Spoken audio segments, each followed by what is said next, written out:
Yes, bana, baada ya Davis kumkingia Ana kifua kwenye kikao ambacho kilikuwa ni cha moto sana, penzi limezidi kunoga zaidi mpaka Ana anahisi kuishiwa nguvu kwa sababu ya mapenzi ya Davis, huku Regina anakitaka kikao kingine kati yake yeye, Thomas pamoja na Profesa.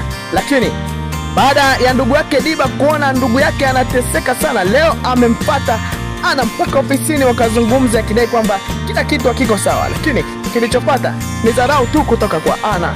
Sasa pale tulipoishia katika episode iliyopita ndipo tunapoanzia leo. Twende zetu huko ofisini. Ana huyu hapa yuko pamoja na Davis. Bwana, penzi limekuwa ni la moto zaidi baada ya Davis kumtetea Ana kwenye kikao baada ya Thomas kuongelea mambo ya personal zaidi. Sasa Ana anasema, umenionyesha mapenzi zaidi na zaidi Davis. Unajua unanifanya niishiwe nguvu. Nahisi kama I'm not doing enough. Bwana, Davis anazidi tu kuguna na kuona yes, hapa nimeshamkamata Ana panapo stahili. Sasa twende huku kwa Regina pamoja na Thomas. Wakiwa hapa ofisini bana, Thomas amempata Regina. Sasa Regina anamwambia, nahitaji kikao mimi na wewe na Profesa. Lakini Thomas anasema, kwa ajili ya nini? Huku Regina akisema, siku hiyo hiyo ndio utajua kwa ajili ya nini. Siku hiyo hiyo. Bwana, Regina amekuwa ni wa moto sana baada ya kuona mambo hayaendi sawa kabisa kama inavyotakiwa. Hivyo inabidi akae chini yeye pamoja na Profesa na Thomas ili kuyaweka mambo sawa zaidi. Sasa tukitoka huko turudi huku nyumbani kwa Profesa. Auntie Zai bana aliitwa na Mrs. Billy akiwa pamoja na Eva ili wayazungumze haya masuala. Sasa Auntie Zai amekuwa ni wa moto sana na kusema, kwa sababu huna uchungu wewe na yule mtoto, si ndio bwana. Lakini Eva anashuka tu na machozi.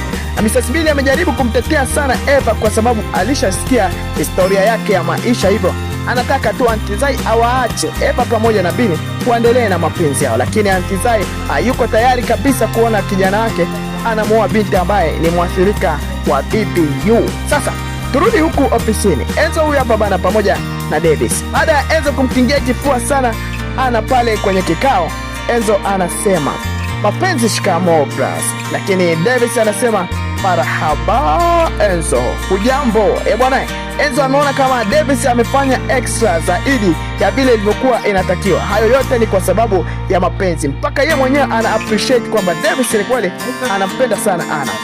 Sasa hii inampelekea Enzo kuona kwamba ni kweli huyu jamaa anampenda sana Ana, ndio maana amediriki kumkingia kifua mbele ya Thomas, Regina pamoja na wafanyakazi wengine wote. Sasa turudi huku bana ofisini kwa Ana. Ndugu yake Diba huyu hapa, mdogo wake amekuja bana baada ya kuona kwamba kaka yake anateseka, mambo yamekuwa ni mengi zaidi. Anakuja anamwambia Ana, nimekuja kuongea na wewe kwa sababu kitu hakipo sawa. Bwana, lakini Ana anamwangalia tu tena kwa dharau sana. Hii imekuwa ni too much sasa. Ana amezidisha dharau mpaka ndogo mtu ameona kama kaka yake ambaye ni Diba anateseka na haya mahusiano ambayo yako na mahusiano tu, ni ndoa hii. Sasa ndugu yake ameona kwamba jamaa anateseka na Ana anamnyanyasa ndugu yake, hivyo hawezi kuvumilia, imebidi azungumze na Ana. Lakini alichokuja kukipata na hisi ameambulia empty kabisa. Full episode here.